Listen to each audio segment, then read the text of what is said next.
I was 65 years old the day I bought a ticket to Cebu. Even now, saying that out loud, it sounds like the beginning of a story that belongs to someone else. Someone braver. Someone who had spent her life doing impulsive things. That wasn't me. For 32 years, my life had been organized, scheduled, predictable. The kind of life where you know what Tuesday looks like before Monday is over. I was an office manager at a medical clinic in Minneapolis. I raised 2 children. I was married to the same man for 39 years. I drove the same route to work every morning and came home the same way every evening, and I was grateful for all of it. Genuinely. I was not a person who needed excitement.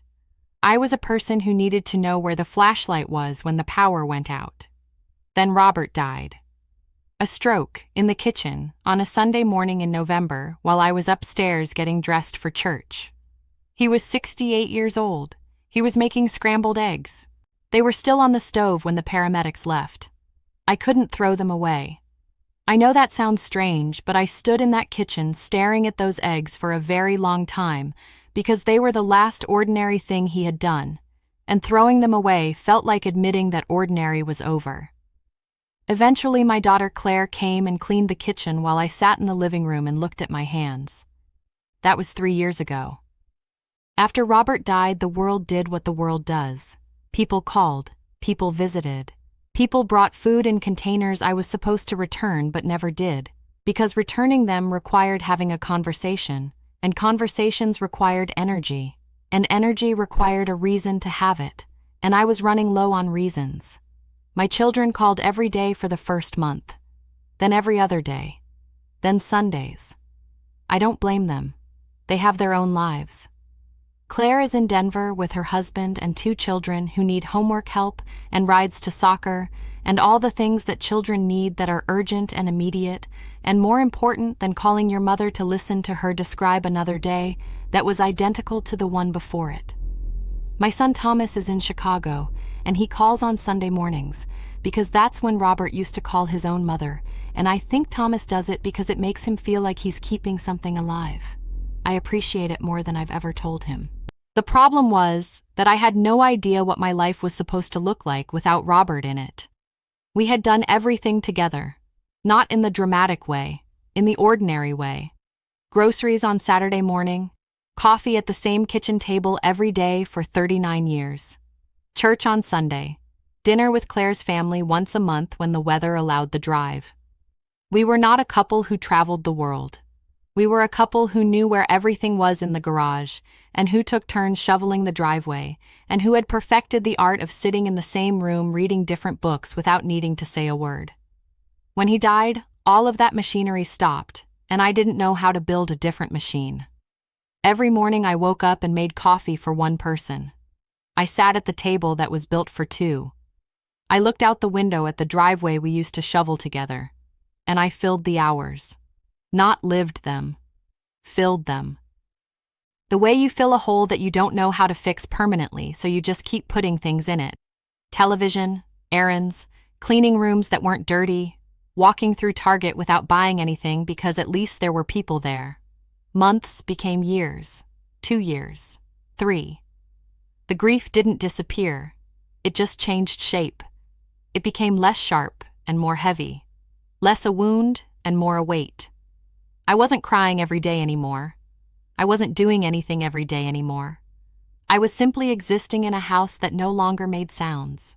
Then one winter evening, the kind of Minnesota evening where the dark comes at 4 in the afternoon and the cold feels personal, I was lying in bed with my tablet watching videos because sleep had become unreliable and the algorithm had become my most consistent companion. It knew me better than most people. It knew I watched cooking videos and home renovation shows and videos about dogs that were rescued from bad situations because the endings were always happy, and I needed endings to be happy. And then it showed me a video about the Philippines. I don't remember what it was specifically. An American woman living in a city I'd never heard of, talking about morning markets and warm weather and the cost of fresh fish and how strangers said good morning to her on the street. I watched the entire thing. I don't know why. Then I watched another one, then another. Over the next 3 months, I watched hundreds of them. Americans who had moved there. Older women. Widows, some of them. Not wealthy women. Regular women on Social Security and small pensions who had done something that I could not imagine doing, and yet could not stop watching other people do. It was the warmth I kept pausing on. Not the weather, although that was part of it. The human warmth. The way people in these videos seemed to actually see each other, to notice each other, to stop and have conversations that didn't feel like obligations. I had been invisible in Minneapolis for 3 years. Not ignored. People were kind, but invisible in the way that widows become invisible. You are the woman whose husband died. You are the woman people check on. You are the situation, not the person. I had stopped being Barbara and become Robert's widow, and I didn't know how to undo that. I researched for 4 months before I told anyone. I am a woman who managed a medical clinic for 32 years. I know how to research. I know how to read the fine print. I know how to build a spreadsheet and compare numbers and ask the questions that need asking. I was not going to do this recklessly. Visa requirements, health care, cost of living.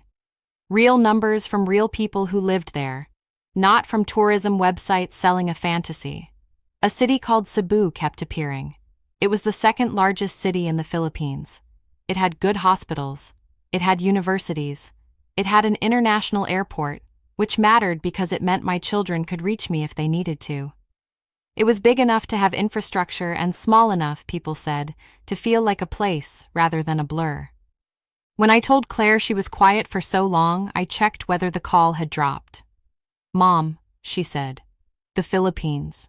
She said it the way you'd say the surface of the moon. I told her I'd done the research. She asked if I knew anyone there. I told her that was somewhat the point. She made me promise to book a round-trip ticket. I promised. I booked a one-way and told her the return was flexible, which is what cowards say when they want to feel honest about lying. The flight was 20 hours. My lower back stopped speaking to me somewhere over the Pacific and has only recently resumed diplomatic relations. I landed in Cebu at night. The heat hit me before I reached the terminal doors. Not heat the way Minneapolis understands heat, which is a few uncomfortable weeks in July that everyone complains about as if they've never experienced summer before. This was different. This was dense and wet and immediate, like stepping into a room that someone had been boiling water in for several hours. The taxi ride to my hotel was an education in the limits of human nerve. Traffic in Cebu operates on principles that I believe are technically legal, but which bear no resemblance to any traffic system I have encountered in 65 years of life in the American Midwest. Motorcycles carrying entire families appeared between vehicles with the casual confidence of people who had made peace with physics. Jeepneys, those painted little buses that are the circulatory system of Filipino transportation, stopped whenever they felt like stopping, and started whenever they felt like starting, and the overall philosophy seemed to be that lanes were decorative suggestions rather than binding agreements. I arrived at the hotel with both hands still gripping my purse in a formation I can only describe as defensive. The hotel was in the Cebu Business Park area. Clean, affordable. Nothing I needed to describe to Claire as fancy. By the time I checked in, I was exhausted in a way that went beyond the physical. I was exhausted by the distance. 8,000 miles from every person who knew my name. I sat on the edge of the bed in that small, clean room and stared at the wall and felt the excitement drain out of me like water from a bathtub. In its place came something I had not prepared for. Doubt. The quiet kind. The kind that doesn't argue with you. The kind that just asks questions in a reasonable voice. What are you doing here? Why did you think this was a good idea? You are 65 years old. You don't speak the language. You know no one. You have completely lost your mind. I wish I could tell you I felt courageous. I didn't. I felt old. Very old and very far away from every familiar thing. That first evening I opened the airline website on my laptop and looked at earlier return flights. 2 weeks. 1 week. Maybe even tomorrow. Nobody would blame me. Claire would probably be relieved. Thomas would understand. I could go home and tell everyone I tried something different and quietly resume the life I already knew how to operate. Quietly resume existing. Instead, I made a deal with myself. 1 week, stay 1 week. If after 7 days I still wanted to leave, I could leave without guilt. It was a small promise, a tiny bargain. And it turned out to be one of the most important decisions I have ever made. The next morning, I woke up before sunrise because some habits are permanently installed and cannot be removed by changing time zones. For a moment, I forgot where I was. Then I heard Cebu. The distant hum of traffic already building. A rooster somewhere, which startled me because I was in a city and roosters in my experience belonged on farms. But roosters in the Philippines apparently belong everywhere and follow no known schedule and have opinions they intend to share at all hours. I lay there for a moment and thought, I am actually in Cebu. My stomach tightened. Around 6, I decided that sitting in the hotel room was making everything worse. I put on walking shoes and went downstairs. No plan, no destination. Just the need to be outside of a room that was filling up with my own doubt. The city was already awake. Street vendors setting up. Security guards outside buildings looking professionally alert. People buying breakfast from carts on the sidewalk. Things wrapped in banana leaves and served on sticks, and consumed while walking at a pace that suggested nobody was in any particular rush to be anywhere. I walked for maybe 20 minutes before realizing I was completely lost. Not dangerous lost, just thoroughly, absolutely, directionally confused. I stopped on a corner and pulled out my phone. The map loaded, spun, froze, and disappeared. I stood there on a sidewalk in a city of 1 million people without the slightest idea which direction the hotel was and thought, this is exactly what Claire was worried about. That's when I noticed the bakery. Not a chain, not anything I'd ever heard of. Just a small place with a glass case full of bread rolls and pastries and a sign that said Pandesal in letters large enough to read from across the street.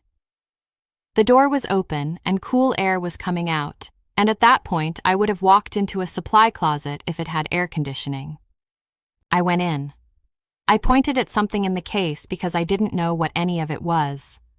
The woman behind the counter smiled and said something I didn't understand, and then switched to English and said, "First time?" I said yes. She said, "Try this one," and handed me a warm bread roll that was soft and slightly sweet, and was possibly the best thing I had ever eaten at 6:30 in the morning. She asked where I was from. A simple question, but it became a conversation. Then the woman next to me at the counter joined in. Then an older man buying bread for his grandchildren stopped to ask what part of America I was from. Before I understood how it had happened, I had been standing in that bakery for 45 minutes, talking and laughing and telling complete strangers that I was a 65-year-old widow from Minneapolis who had flown across the Pacific Ocean for reasons she could not fully explain. What surprised me wasn't that people talked to me.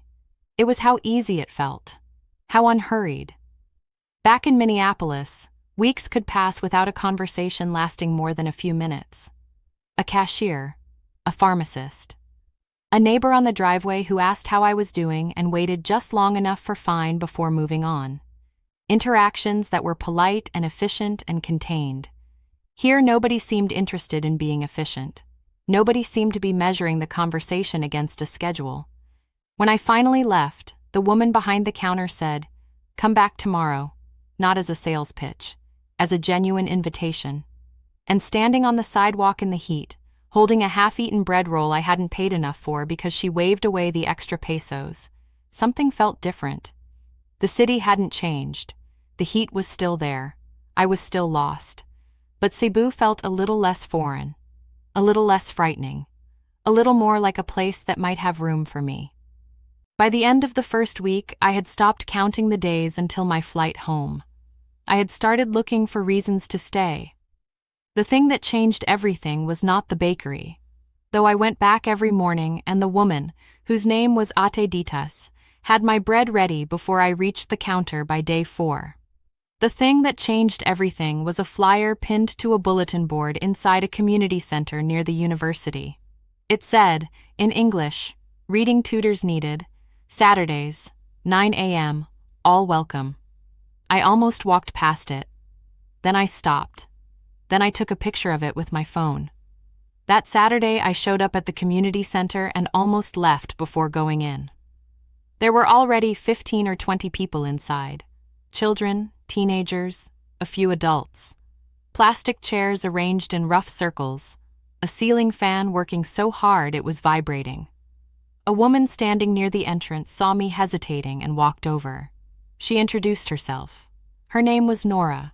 She was maybe 60, small, quick-eyed, and moved through the room with the unhurried confidence of someone who had been doing this for years. She didn't ask why I was there. She didn't ask how long I was staying. She pulled a chair over, set it next to hers, and said, "Sit." That was the entire invitation. Sit. For the next 2 hours, I watched children read. Some read well, others struggled. A few could barely get through a sentence. The volunteers were patient in a way that I recognized from decades of managing a medical office where frightened people came through the door every day and needed to feel that someone was paying attention. Nora told me afterward that the program ran every Saturday and that they always needed more help, especially with English reading, especially for the children who were falling behind in school because their parents worked long hours and couldn't help at home. She asked if I'd come back next week. I said I would. I almost said I'd think about it, which is what I would have said in Minneapolis, which is what you say when you're not sure you want to commit. But something about the way Nora asked, directly, without ceremony, without giving me room to be polite about it, made me say yes. The second Saturday is when I met Anna. Anna was 11 years old. She sat in the back row with a notebook pressed against her chest like a shield. When it was her turn to read aloud, she whispered. Not because she didn't know the words, because she didn't believe she was allowed to say them with confidence. Something about that hit me in a place I wasn't expecting. Not because it reminded me of a child, because it reminded me of myself. Not at 11, at 65. Standing in doorways wondering if I was allowed to be there. Every Saturday, I came back. At first, I told myself I was doing it for the children. The truth was they were doing just as much for me. For a few hours each week, I wasn't a widow. I wasn't a retiree wondering what to do with the hours. I wasn't the woman who had flown across the world because she couldn't stand the silence in her own kitchen. I was Teacher Barbara, the lady who brought extra pencils, the one who stayed after to help anyone who wanted to keep practicing. The one whose pronunciation corrections came with a smile and a piece of candy from the bag she'd started carrying in her purse because she'd noticed the children tried harder when there was chocolate involved. Anna started talking more. A word here, a sentence there. Then one Saturday she stayed behind after everyone left. She wanted help with a school assignment. We sat together for nearly an hour, working through paragraphs, sounding out words she found difficult, building each sentence like a small construction project. When she finished reading the entire passage without stopping, she looked up at me and smiled. Not a polite smile, a real one. The kind that happens when you accomplish something you genuinely didn't think you could do. I found out later from Nora that Anna's father was an overseas worker, a seaman who'd been away for most of her life. Her mother worked at a factory and came home late. Anna spent most of her afternoons watching her 2 younger brothers. She was 11 years old and carrying the responsibilities of someone twice her age. She was serious because her life required seriousness. Once I understood that, a lot of things about her made sense. The notebook pressed against her chest, the whispered reading, the way she always seemed to be listening more than she was willing to speak. She reminded me of how many people walk through the world carrying things nobody else can see. I extended my stay. 30 days became 60. 60 became 90. And that's when my children got nervous. The phone call with Claire did not go well. She tried to sound supportive. I tried to sound like I knew what I was doing. Neither of us was convincing. When I told her I was staying longer, there was a silence on the line. The kind of silence family members use when they are trying very hard not to say the first thing that came into their head. Finally, she asked the question I had been asking myself. "Mom, what exactly are you doing?" I didn't have a good answer. I just said I wasn't ready to leave. Thomas handled it differently. He listened. He asked practical questions. "Are you eating? Is the neighborhood safe? Do you have a good doctor there?" Then he said something I have thought about nearly every day since. "Just make sure you're running toward something, Mom, not away from something." At the time, I wasn't sure which one I was doing. Maybe both. Grief makes that line very hard to see. The months passed and the program grew. What had started with 15 children now had 40. Nora and I and 4 other volunteers met on Thursday evenings to plan, to organize, to figure out where to find more books and more chairs and more space. Somewhere along the way, I had joined the leadership of something. I wasn't sure how it happened.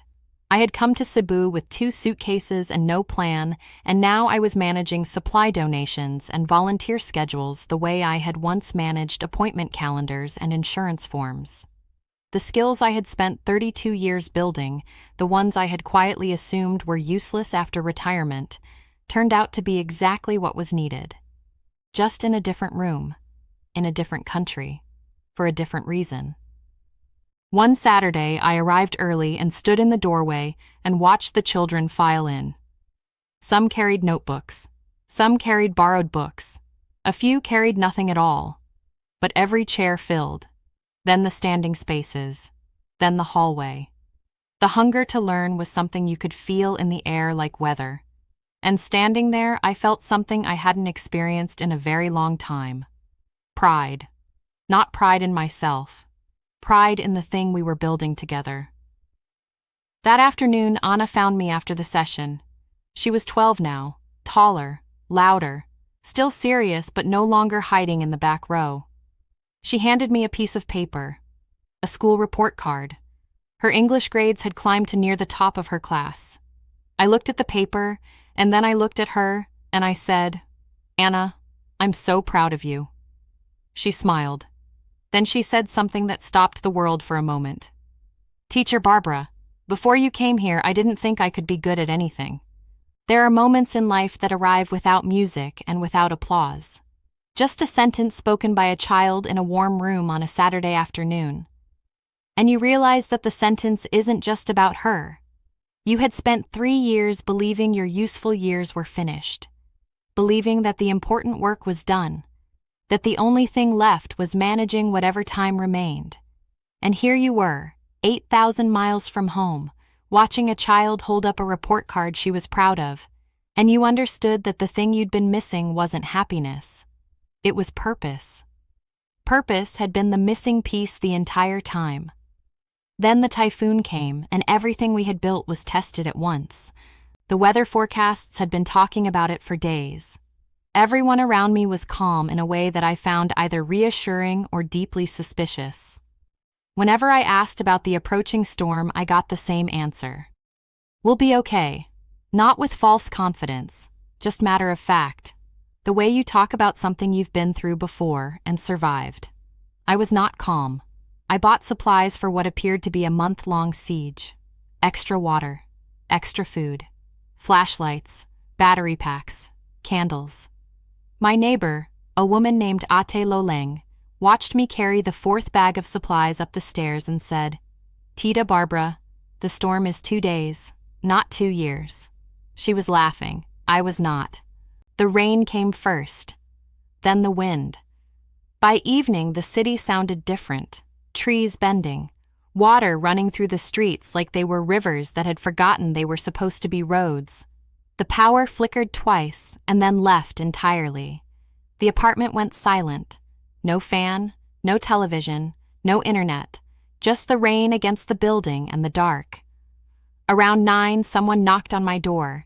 I opened it and 2 neighbors were standing there with flashlights. One of them smiled. "Come downstairs." That was the entire explanation. The lobby of the building was full. Families, children, elderly residents. Someone had brought food. Someone else had a battery radio playing music so quietly it was almost just a hum. A few of the children were treating the whole thing as a party. The atmosphere wasn't frightened. It was communal. Nobody wanted to sit alone, so nobody did. We stayed there for hours, talking, sharing food, playing cards, checking on the older residents, making sure everyone was accounted for. At one point, Ate Loleng turned to me and said, "See, Tita Barbara, you brought enough supplies for everyone." She was still laughing, but I noticed she was eating my crackers. And sitting there in the middle of all of it, in the dark, with the rain hammering the building, I realized something that settled into me like a weight I was happy to carry. Back in Minneapolis, I would have spent that entire night alone. Not because people didn't care. Claire would have called, Thomas would have called, my neighbors would have checked on me afterward.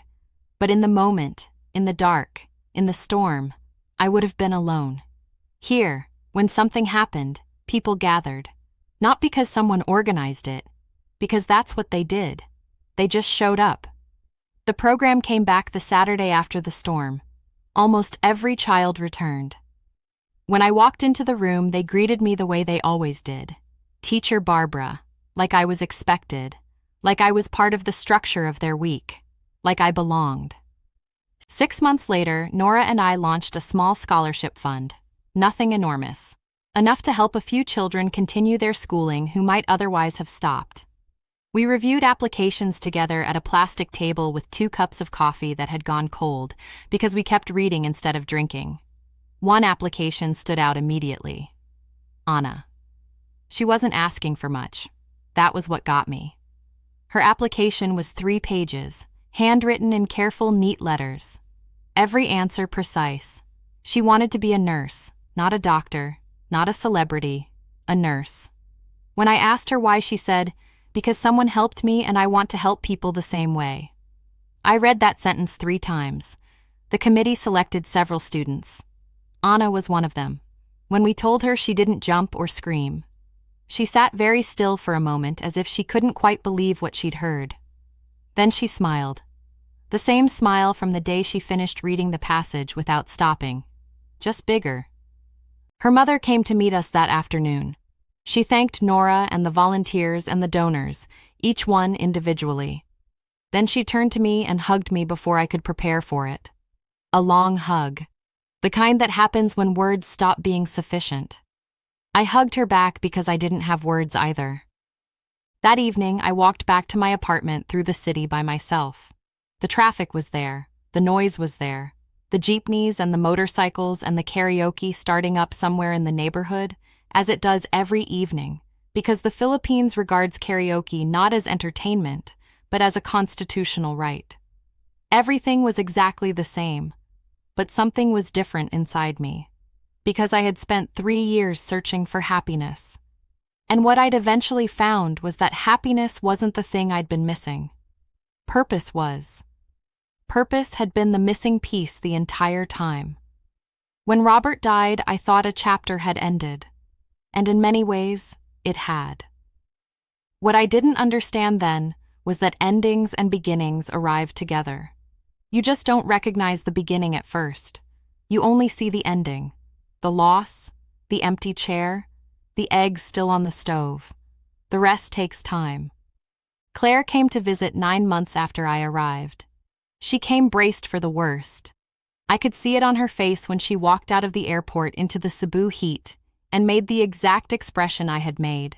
The expression every person from a cold climate makes when they first encounter air that seems to have opinions about how close it wants to be to your skin.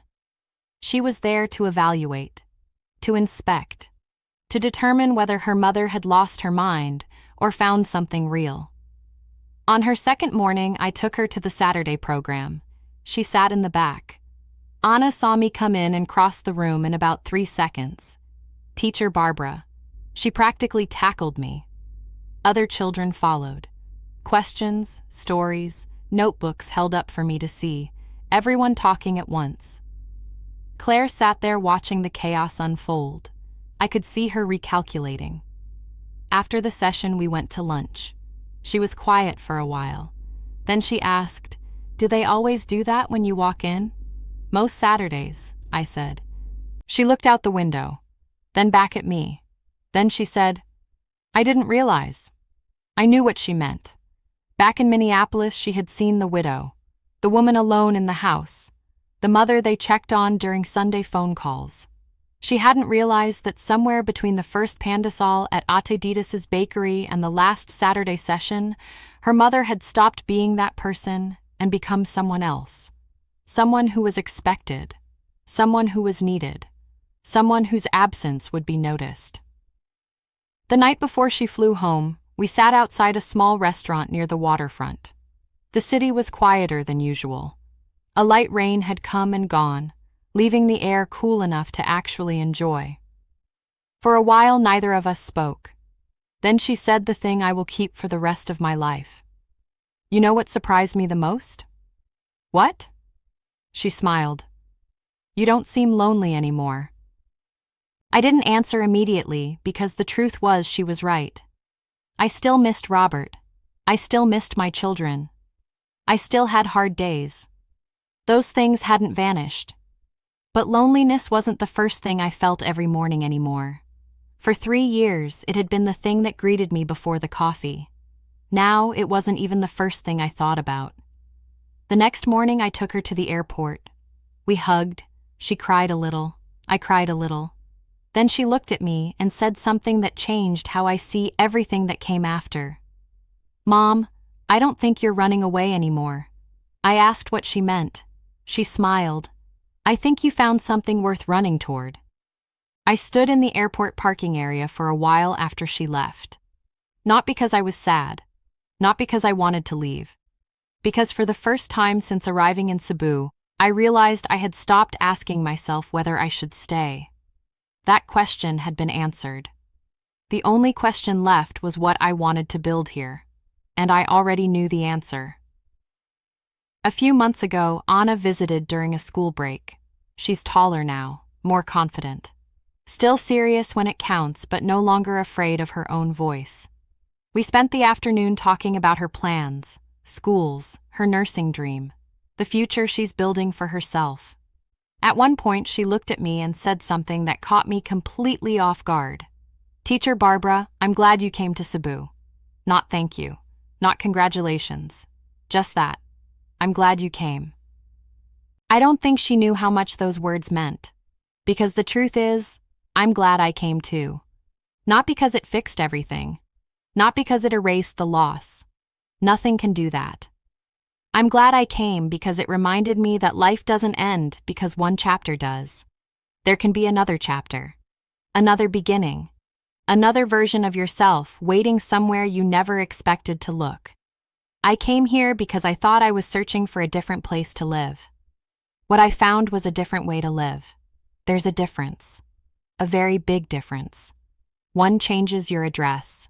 The other changes your life. Sometimes my children still ask if I'll ever move back. I always tell them the same thing. Never say, never. Life has surprised me before and it will probably surprise me again. But for now, when I wake up each morning and hear the city outside my window, the tricycles and the roosters and Ate Loleng already talking to someone on the street below, I know exactly where I want to be. And that feeling took me a very long time to find. The funny thing is, when I boarded that plane at 65 years old, I thought I was traveling to the Philippines. Looking back, I wasn't. Not really. I was traveling toward a version of myself I thought had disappeared. And after all this time, I finally found her. If this story meant something to you, or if it sounded like a morning you've had, or a silence you've been sitting in, I'd be grateful if you'd subscribe. There are more stories like this one, real ones, from real people who thought their important chapters were finished and found out they were wrong. If you know someone who might need to hear this, send it to them. Sometimes the thing that changes everything isn't a plan. It's just a plane ticket and a bread roll and a child who needed someone to listen.